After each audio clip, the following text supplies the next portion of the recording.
Arrependei-vos, porque é chegado o reino dos céus. Canal A Volta de Jesus e Profecias. Shalom, irmãos, eu sou a Fran aqui do canal A Volta de Jesus e Profecias. Gostaria de meditar com vocês 1 Reis, capítulo 17, no versículo 1, onde começa a história de um profeta emblemático, de um profeta polêmico, de um profeta respeitado tanto pelos cristãos como os judeus. O profeta Elias, o tisbita dos moradores de Gileade. Disse a Acabe: vive o Senhor Deus de Israel, perante cuja face estou, que nestes anos nem orvalho nem chuva haverá, senão segundo a minha palavra. Depois veio a ele a palavra do Senhor, dizendo: retira-te daqui, vai para o oriente, esconde-te junto ao ribeiro de Querite, que está diante do Jordão. E há de ser que beberás do ribeiro, e eu tenho ordenado aos corvos que ali te sustentem. Foi, pois, e fez conforme a palavra do Senhor, porque foi e habitou junto ao ribeiro de Querite, que está diante do Jordão. E os corvos lhe trazia pão e carne pela manhã, como também pão e carne à noite, e bebia do ribeiro. Aleluia, glória a Deus. Irmãos, como eu bem disse, Elias, a história dele começa aqui no capítulo 17, não nos conta muita coisa sobre a vida de Elias, sobre a parentela de Elias, só começa como Elias, o tisbita dos moradores de Gileade. Elias começa em um tempo em que o povo de Deus havia se contaminado com a prostituição, se contaminado com os deuses estranhos.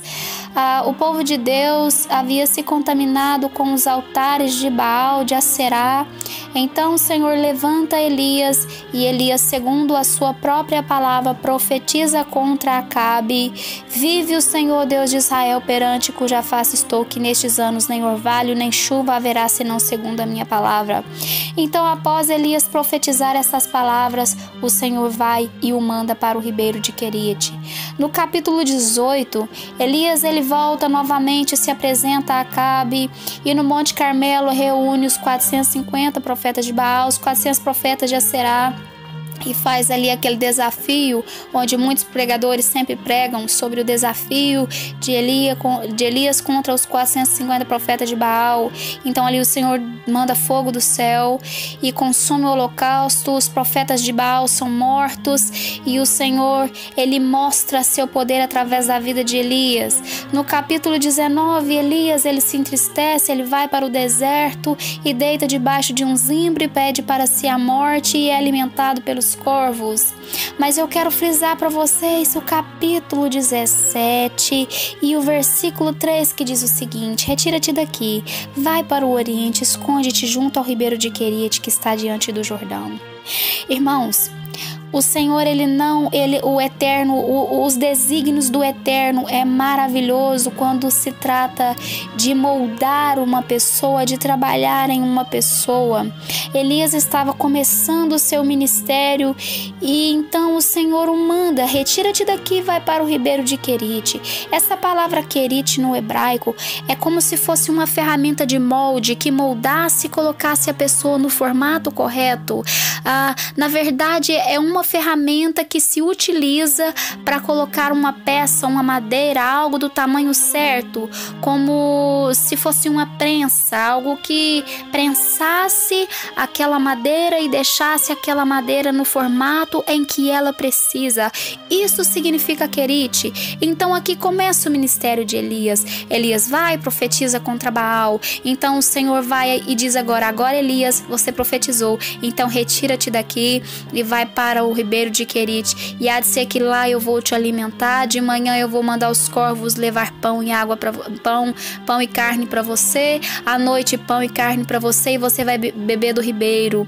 E esse beber do ribeiro, irmãos, tem um significado profundo, porque quando se trata de beber daquela água, Elias estava sendo trabalhado por Deus para ficar no molde correto, a qual o Senhor precisava de Elias. E Deus, ele é maravilhoso quando ele tem os seus desígnios, e às vezes ele nos manda por caminhos aonde não entendemos. onde você não compreende, Senhor, eu fiz isso, mas eu fiz isso voltado para a tua obra e eu não entendi o porquê que aconteceu esse reboliço todo. Então você começa a indagar o Senhor. Senhor, por quê? Porque eu estava aqui e de repente eu do nada me movimentei para o outro lado e eu não estou entendendo, mas no meio deste processo eu quero te dizer que o querido de Deus está te moldando, meu querido, para que você fique no molde, no formato correto. Não é além, não é a mais e não é a menos. Tem o tamanho certinho, tem o formato certinho que o Senhor precisa para que Ele venha te usar. Aqui começa o ministério de Elias e não é em vão que Elias ele precisa ser alimentado por Deus. Não é em vão que Elias ele precisa beber do ribeiro de Querite para ser formado por Deus. Não é em vão que o Senhor o envia para aquele lugar para que ele viesse ter um tratamento do próprio Deus. Aí você me diz o seguinte, mas no capítulo 19 ele pede a morte? Sim. E quem te disse que depois de ter sido tratado por Deus, você não passa momento de adversidade? Quem te disse que depois de você ter sido trabalhado por Deus, está no molde correto? Quem te disse que você não vai se sentir sozinho na sua vida? Quem te disse que você não vai ter dificuldades e não vai haver momentos na sua vida em que você vai dormir o sono de Elias? A Bíblia fala que Elias ele caminha para o deserto no capítulo 19, mesmo depois desse homem ter derrubado os altares de Baal, mesmo depois desse homem ter trabalhado para o reino de Deus, porque ele matou os profetas que estavam contra o Eterno. E a Bíblia fala então que Elias no capítulo 19 ele sente uma tristeza profunda, ele deita debaixo do zimbro e ele pede para si a morte. Às vezes há momentos em que você já passou pelo Querite. Eu não sei quanto tempo de fé que você tem. Pode ser que você já tenha passado pelo molde. Pode ser que você já tenha passado pelo formato de Deus. Pode ser que você já tenha sido alimentado por Deus pela sua palavra, pela palavra de Deus que é o pão da vida. Pode ser que você já tenha recebido o pão da vida que é Jesus. Pode ser que você tenha se alimentado e pode ser que hoje a sua vida você se encontra num deserto, assim como Elias se encontrou num deserto deitado debaixo de um zimbro. Então a Bíblia diz que o próprio Deus acorda Elias e dá um alimento para Elias e diz agora, com a força desta comida, caminha mais 40 dias. E o mais interessante na história de Elias é que do capítulo 17 até o capítulo 19 muitas coisas acontecem na vida desse homem. Primeiro o Senhor o manda para o ribeiro de Querite, depois o Senhor tira o pão, tira a carne, tira a água. Elias, você está alimentado. Agora eu vou te provar, homem. Agora tu vai para Sarepta e lá há de ser que uma viúva vai te alimentar. Elias poderia dizer o seguinte: Senhor, mas uma viúva me alimentar? Uma viúva era desprezada, uma viúva não tinha trabalho naquela época. Se ela não tivesse um filho mais velho, se ela não tivesse familiares, alguém que pudesse apoiá-la, simplesmente o que poderia se esperar, ainda mais com uma seca que teve naquela região, o que poderia se esperar era a morte. Então a Bíblia diz que Elias ele vai para Sarepta ouvindo a palavra de Deus. Por quê? Porque Elias ele havia sido tratado no Querite. Elias ele já havia sido trabalhado no Querite. Elias ele já havia sido formado no Querite. Elias ele já havia sido alimentado no Querite. Então o Senhor agora tira o pão, tira a água, o ribeiro seca. Então o Senhor vai e manda Elias, agora vai para Sarepta. Elias vai para Sarepta. Então em Sarepta ele é alimentado pela viúva. O Senhor aumenta ali o azeite daquela viúva, aumenta a farinha da panela daquela viúva, e aquela viúva também recebe o milagre de Deus. E o Senhor vai provando Elias na fidelidade de Elias. E não pode ser diferente com você, querido. Não pode ser diferente com você, querida. Talvez você começou o seu ministério agora e você está se perguntando: o que está acontecendo comigo? Porque eu não estou entendendo algo que eu fazia meses atrás, agora eu sinto nojo. Eu quero te dizer o Querite de Deus trabalhando na sua vida. Ah, mas eu bebi, agora eu sinto nojo do cheiro da cachaça, eu sinto nojo do cheiro do cigarro. O que está acontecendo comigo? Eu até quero voltar, eu até quero experimentar mais um pouquinho, porque a nossa carne é inclinada ao pecado. Então você está no ribeiro de Querite. Querido e querida, você está sendo trabalhado por Deus. Mas se você já passou pelo ribeiro de Querite, já passou por Sarepta, passou pela provação, passou pelo deserto do Senhor, eu quero te dizer, recebe agora a força do Senhor com o alimento, o mesmo alimento que Deus enviou para Elias, para que Elias caminhasse por mais 40 dias, que o Senhor ele possa te acordar deste sono e te alimentar mais uma vez. E assim o nosso Deus, Ele nos alimenta, nos prova, nos alimenta, nos prova, nos alimenta e nos prova. E assim é um processo de Deus na minha e na tua vida. Elias não sabia. Talvez Elias pensou o seguinte quando ele foi para o Querite: eu estou indo para o Querite porque Deus está tratando com Acabe, com Jezabel. Eu estou indo para o Querite porque o Senhor está tratando com aquela nação corrupta que se corrompeu ao pecado da prostituição, que se deixou levar aos altares de Baal, sacrifícios, e que se deixou levar por Jezabel. Talvez Elias pensou desta maneira, mas o Senhor estava trabalhando. Era com Elias, era com Elias.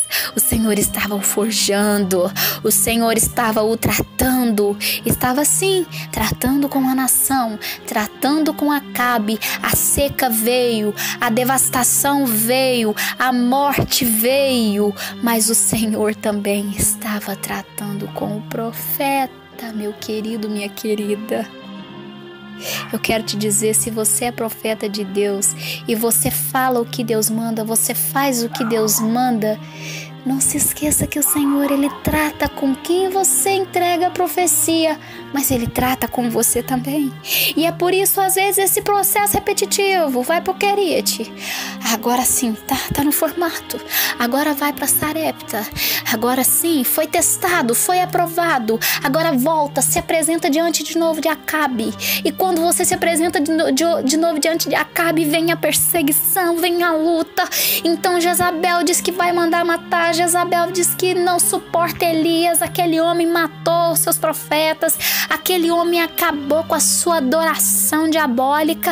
Então Elias teme uma mulher. Elias teme aquela rainha maldosa. Ele sente uma tristeza profunda no seu coração, a ponto de deitar no deserto. Olha só, no deserto. Mas eu quero te dizer que é no deserto aonde o Senhor traz provisão. É no deserto aonde o Senhor traz água. É no deserto aonde o Senhor faz fluir água da rocha. É no deserto onde o Senhor traz o maná.